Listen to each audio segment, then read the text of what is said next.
আল্লাহ পাক রব্বুল আলামিন নবী করিম সাল্লাল্লাহু আলাইহি ওয়াসাল্লামকে খুশি করার জন্য, আমাদের মতো হতভাগা উম্মতদেরকে খুশি করার জন্য পৃথিবীর ইতিহাসে সালাতু ওয়াস সালাম থেকে এই পর্যন্ত আমাদের নবী পর্যন্ত কোন নবীকেই এত মূল্যবান রাত্র দেন নাই যে রাত্রগুলো আমাদেরকে দিয়েছেন।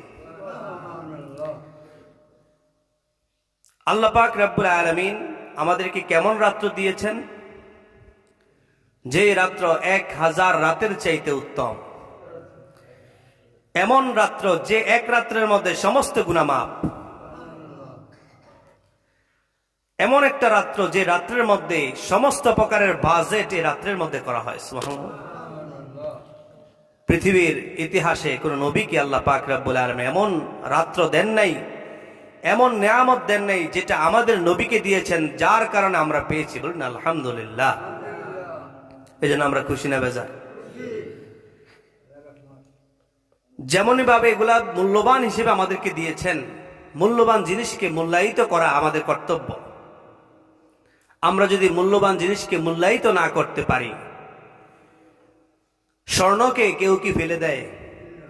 যে ফেলে দেয় হয়তো সে মানসিক রোগী, নয়তো সে পাগল। ঠিক কিনা বলেন? হীরা মণিমুক্তা আমার হাতে যদি দেওয়া হয়, আর যদি বলা হয় এটা তোমাকে দিয়ে দিলাম, তোমার যা ইচ্ছা তা করতে পারো, এইটা বিক্রি করে তুমি লক্ষ কোটি টাকা ইনকাম করতে পারো, আমি যদি এটা ফেলে দেই, বলেন আমার চাইতে হতভাগা আছে কেউ? দুনিয়ার সমস্ত জহরত তুচ্ছ, জান্নাতি একটা খুশবুর তুলনায়। বলুন না সুবহানাল্লাহ। যে জান্নাত আল্লাহ পাক রব্বুল আলামিনের হাবিব সাল্লাল্লাহু আলাইহি সাল্লাম বলেছেন, জান্নাতের একটা নূরের ছিটে ফোঁটা যদি পৃথিবীর মধ্যে ছেড়ে দেওয়া হতো, সমগ্র পৃথিবীটা আলোয় আলোকিত হয়ে যেত। আল্লাহর হাবিব সাল্লাল্লাহু আলাইহি সাল্লাম আরো বলেছেন, পৃথিবীর সমস্ত সম্পদ মানুষের হাতে যা আছে এবং যা পৃথিবীর জমিনের নিচে আছে, জমিনের নিচে স্বর্ণ বেশি না কম? জমিনের নিচে তেল আছে, গ্যাস আছে, খনিজ পদার্থ আছে, কয়লা আছে, জমিনের নিচে হীরা আছে, মুক্তা আছে, স্বর্ণ আছে। সমস্ত স্বর্ণ যদি, সমস্ত মণিমুক্তা যদি একত্রিত করা হয়, আর জান্নাতের একটা পাতার দামও এই সমস্ত মণিমুক্তার দাম হবে না। বলুন না সুবহানাল্লাহ। সেই জান্নাত পাওয়া যায় কিভাবে? সেই জান্নাত পাওয়া যায় ইবাদতের মাধ্যমে। আর ইবাদতের মুখ্যম রাতগুলো হলো লাইলাতুল বারাত, লাইলাতুল কদর, রমজানের রাত্রিগুলো। বলুন না সুবহানাল্লাহ। কিন্তু এগুলাতে আমরা মূল্যায়ন খুব কমে যাচ্ছে। ধীরে ধীরে আমাদের মূল্যায়ন কমে যাচ্ছে। আমরা ছোটবেলায়, আমাদের বয়স আর কতটুকু, আমরা ছোটবেলায় যখন লাইলাতুল বারাত অর্থাৎ শবে বরাত যখন আসতো, তখন আমরা মাগরিবের পর থেকেই আমরা মসজিদে যাইতাম। আমাদের বাড়ি হলো ইচলি, চাঁদপুর ইচলি থেকে আমরা একটা দূরত্ব একটা জায়গায় যাইতাম। পথের মধ্যে যতগুলো মসজিদ পাইতাম, সেই মসজিদের মধ্যে 2 রাকাত করে নামাজ পড়তাম।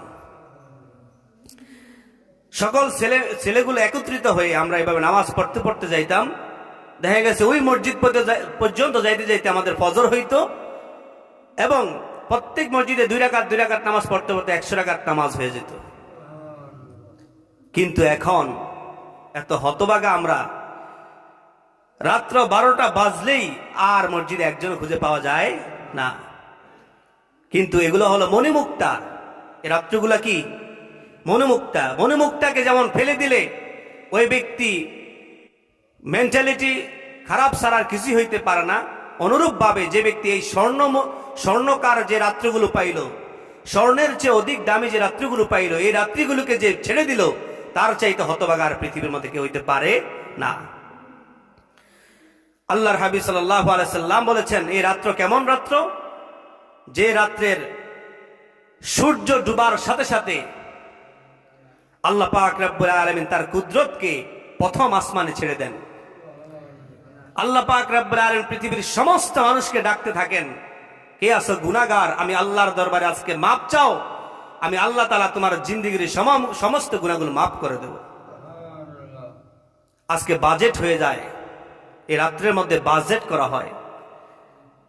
একটা বছরের মধ্যে একটা রাষ্ট্র পরিচালনা করবে সরকার। জুলাই মাসে আমাদের দেশে বাজেট হয় কি হয় না? এক বছরে কত মিলিয়ন ট্রিলিয়ন টাকা খরচ করতে হবে, কোনটা উন্নত করতে হবে, কোন রাস্তাটা ঠিক করতে হবে, কোন রাস্তাটা নতুন করতে হবে, কোন ব্রিজটা করতে হবে। এই জন্য জুলাই মাসে একটা বাজেট হয়। ওই বাজেট উপরে ভিত্তি করে পুরো একটা বছর এই রাষ্ট্রটা চলে। অনুরূপভাবে এই সবে বরাত রাত্রটা এটা বাজেটের রাত্র।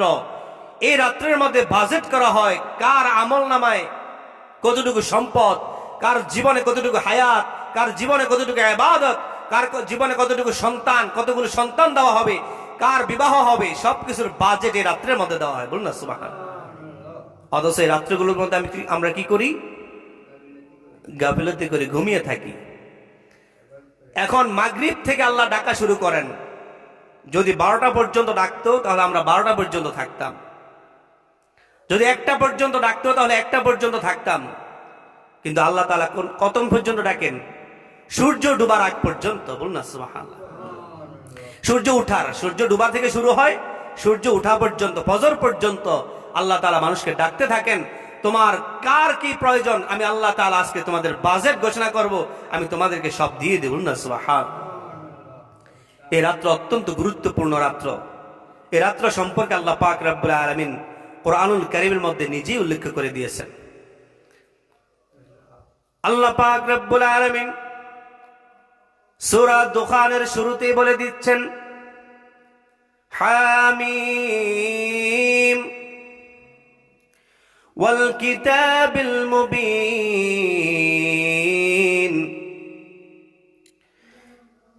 ইন্না আনজালনাহু ফি লাইলাতিন মুবারাকাহ ইন্না কুন্না মুনজিরিন। আল্লাহ পাক রব্বুল আলামিন জানিয়ে দেন, ওই কিতাবের কসম করে বললাম, সেই কোরআনুল কারীমের কসম করে আল্লাহ পাক রব্বুল আলামিন বলতেছেন, এই রাত্রটা এমন একটা রাত্র যে রাত্রের মধ্যে আমি আল্লাহ পাক রব্বুল আলামিন আমার কোরআনকে অবতীর্ণ করে দিয়েছি। একটু জোরে বলুন না সুবহানাল্লাহ। কোরআন অবতীর্ণ করা হয়েছে এই রাত্রের মধ্যে। কোরআনকে আল্লাহ পাক রব্বুল আলামিন দুইভাবে অবতীর্ণ করেছেন।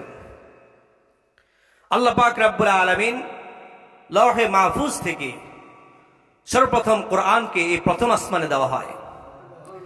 এই প্রথম আসমান থেকে এই 1 বছর যাবত নবীজি যখন জীবিত ছিল, এই 1 বছরে কতগুলো আয়াত নাজিল হবে, কতগুলো দিক নির্দেশনা নাজিল হবে, কতগুলো গাইডনেস নাজিল হবে, সকল কিছু এই প্রথম আসমান থেকে এই পুরা বছরের বাজেটের কোরআন আল্লাহ পাক রব্বুল আলামিন সর্বপ্রথম প্রথম আসমানে নাজিল করে দিয়েছেন। বলুন না।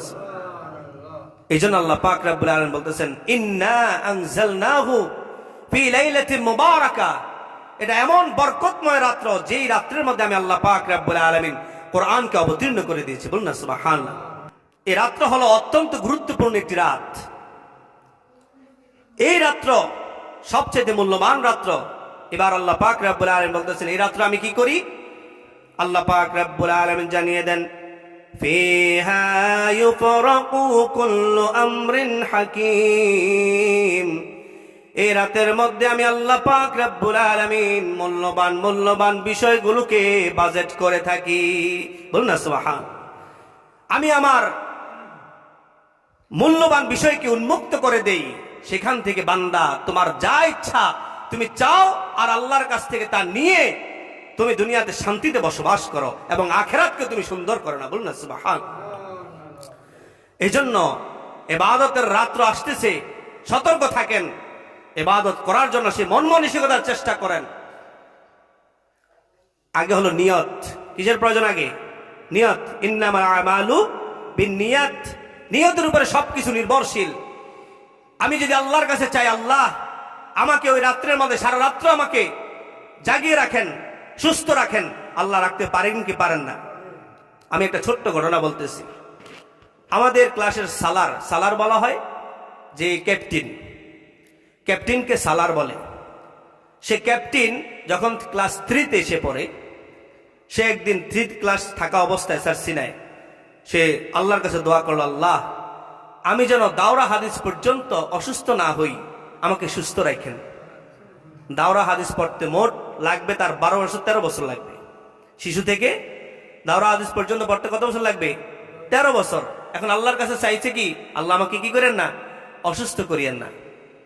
দাওরা হাদিস পর্যন্ত সে পড়ালেখা করলো, কিন্তু একদিনও সে নিজের মুখ দিয়ে বলতেছে একদিন আমি অসুস্থ হইনি, বলুন না সুবহানাল্লাহ।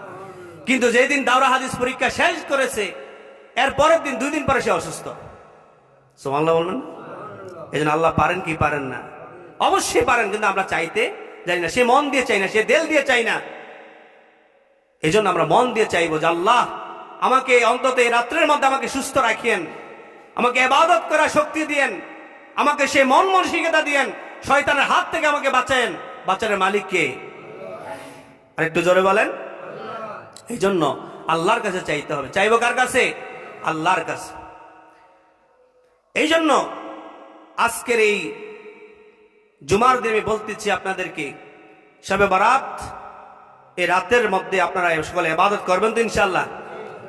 পারা যাবে তো ইনশাআল্লাহ? আমাদেরকে আল্লাহ পাক রব্বুল আলামিন ইবাদত করার তৌফিক দান করুন, বলে আমিন। আরেকটু জোরে বলে আমিন। আম্মা জান আয়েশা সিদ্দিকা রাদিয়াল্লাহু তাআলা আনহা থেকে বর্ণিত, আম্মা জান আয়েশা সিদ্দিকা রাদিয়াল্লাহু তাআলা আনহা বলেন, যখন এই রাতে এসে যায়, ইন্নাল্লাহা ইয়ানজিলু ইলাস সামাঈদ দুনিয়া, আল্লাহ পাক রব্বুল আলামিন দুনিয়ার আকাশে নেমে আসেন, অর্থাৎ আল্লাহর কুদরত দুনিয়ার আকাশে নেমে আসে। অতঃপর আল্লাহ পাক রব্বুল আলামিন ফায়াগফিরু লিয়াকসারা, আল্লাহ পাক রব্বুল আলামিন ক্ষমা করতে থাকেন। এমন পরিমাণ মানুষকে ক্ষমা করেন। বনি কালব গোত্রের একটা গোত্র ছিল মদিনার মধ্যে। মদিনার ওই বনি কালব গোত্রের ছাগলের পাল ছিল। বর্ণনার মধ্যে পাওয়া যায়, কিতাবের মধ্যে পাওয়া যায়, বনি কালব গোত্রের 40,000 ছাগল ছিল। কত হাজার? 40,000 ছাগল। প্রত্যেকটা ছাগলের গায়ে পশম আছে না নাই? আল্লাহর হাবিব সাল্লাল্লাহু আলাইহি ওয়াসাল্লাম বলেন, বনি কালব গোত্রের যতগুলো ছাগল আছে, ছাগলের যতগুলো পশম আছে, সমস্ত পশমের চাইতেও অধিক পরিমাণ এই রাত্রের মধ্যে আল্লাহ পাক রব্বুল আলামিন বান্দাকে মাফ করে দেন। আরেকটু জোরে বলুন না সুবহানাল্লাহ।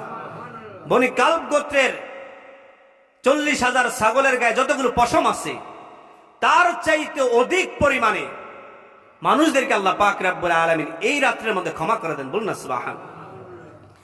এবার আল্লাহ পাক রব্বুল আলামিন কতক্ষণ থেকে কতক্ষণ ডাকতে থাকেন?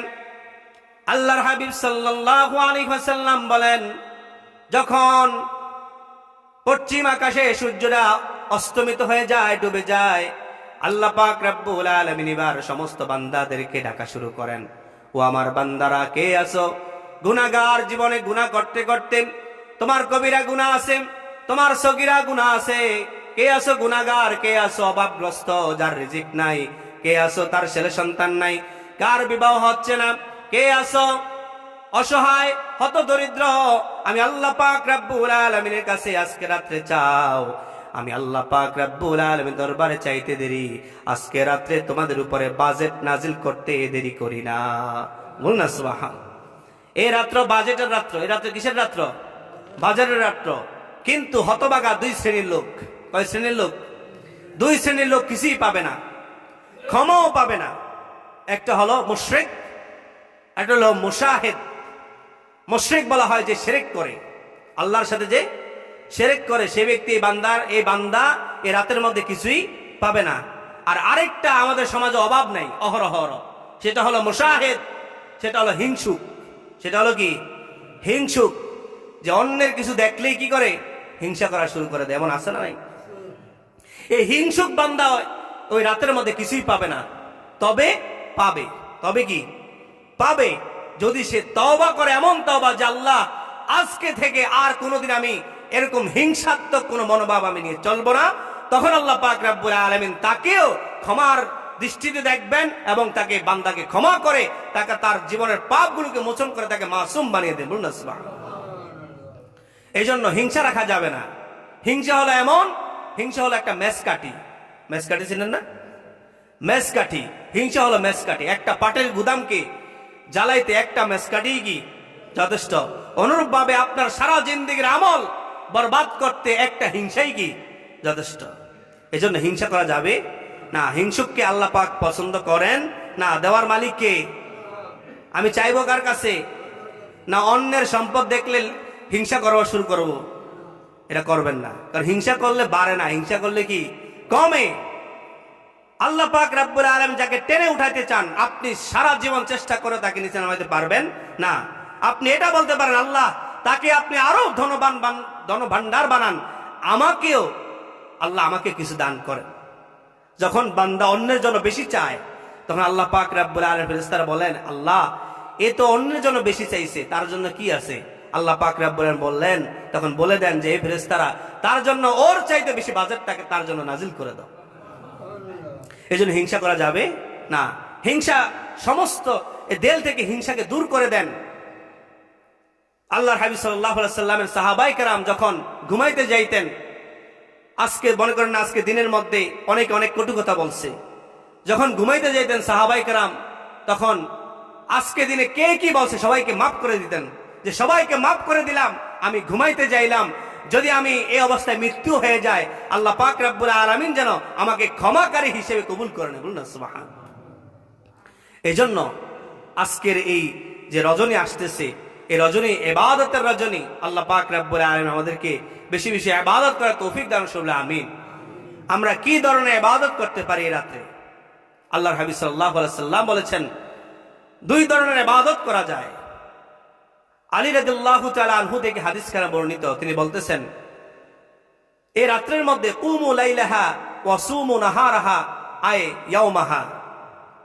বলা হয়েছে যে কুমু নাহারাহা, কুমু লাইলাহা, অর্থাৎ এই রাতের মধ্যে তোমরা দাঁড়িয়ে দাঁড়িয়ে আল্লাহর ইবাদত করো, বেশি বেশি নফল ইবাদত করো।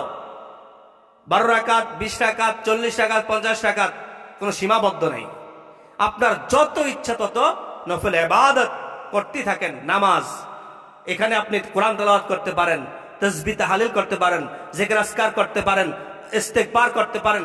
যত প্রকারের ইবাদত আছে, সকল ইবাদত গুলো এই রাতের মধ্যে আমরা করব। আবার আমাদের যেই ইবাদত গুলো আমাদের জানা আছে, সেই ইবাদত গুলো আমরা এই রাতের মধ্যে করব। ওয়াসুমু নাহারাহা, এবং দিন যখন আসবে তখন আমরা এই দিনের বেলা রোজা রাখতে পারবো তো ইনশাআল্লাহ। আয়েশা সিদ্দিকা রাদিয়াল্লাহু তাআলা আনহা থেকে আরেকটা হাদিস আছে। আম্মাদের আয়েশা সিদ্দিকা রাদিয়াল্লাহু তাআলা আনহা বলতেছেন, কোন বান্দা যদি এই শাবান মাসের মধ্যে 3টা রোজা রাখে, কয়টা? 3টা রোজা রাখে। আম্মাদের আয়েশা সিদ্দিকা রাদিয়াল্লাহু তাআলা বলতেছেন, যে বান্দা এই রাতের মধ্যে মান সামা সালাসাতা আইয়ামিন মিন শাবান, শাবান মাসের মধ্যে যে ব্যক্তি 3টা রোজা রাখলো, কয়টা রোজা? 3টা রোজা রাখলো, বাআসাহুল্লাহু ইয়াউমাল কিয়ামাহ আলা নাকাতিন, আল্লাহ পাক রব্বুল আলামিন ওই যে 3টা রোজা রাখছে ওই বান্দাকে কাল কিয়ামতের দিন জান্নাতি উটের উপরে উঠাইবেন। বলুন না সুবহান। এজন্য 3টা রোজা রাখবো তো ইনশাআল্লাহ। কবে কবে? 13, 14, 15। বলেন কবে কবে? 13, 14, 15 এই 3টা রোজা রাখার চেষ্টা করবেন। আল্লাহ পাক রব্বুল আলামিন আমাদেরকে আমল করার তৌফিক দান করুন, আমিন। আমরা রাতের বেলা ইবাদত করব, দিনের বেলা রোজা রাখবো। এটা হলো একটা হাদিস। অন্য হাদিসের মধ্যে আসছে যে ব্যক্তি 3টা রোজা রাখবে তার জন্য কাল কিয়ামতের দিন জান্নাতি উটের মধ্যে আল্লাহ পাক রব্বুল আলামিন উঠাইবেন। বলুন না সুবহান। তামার জমিন পাতিলার মধ্যে মনে করেন না গরম করে দিছে পাতিলা, এখন সেখানে পা রাখা যাইব? তামার জমিন থাকবে হাসরের মাঠ, তামার জমিনের মধ্যে উত্তপ্ত তাপ দেওয়া হবে, তখন পা ফেলাই দায় হয়ে যাবে। তখন যদি উটের উপরে দাঁড়ানো যায় তাহলে কি শান্তি কম না বেশি? এই জন্য 3টা রোজা মাত্র, কয়টা রোজা রাখলেন? মাত্র 3টা রোজা। কাল কিয়ামতের দিন উত্তপ্ত সে তামার জমিন থেকে আল্লাহ তাআলা উঠিয়ে আপনাকে উটের উপরে আরোহণ করিয়ে দেবেন না সুবহান।